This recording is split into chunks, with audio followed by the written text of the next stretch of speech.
Ty bouři vichr ovládáš a stavíš hráze moři.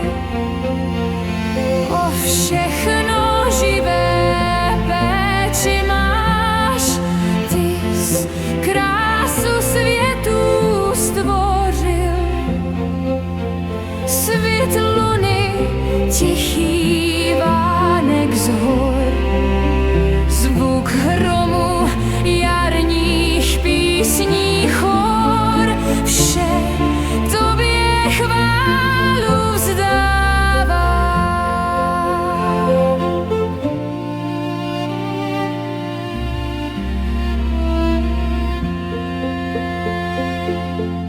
Chval Pána svého den, jak den, a vzývej jeho jméno.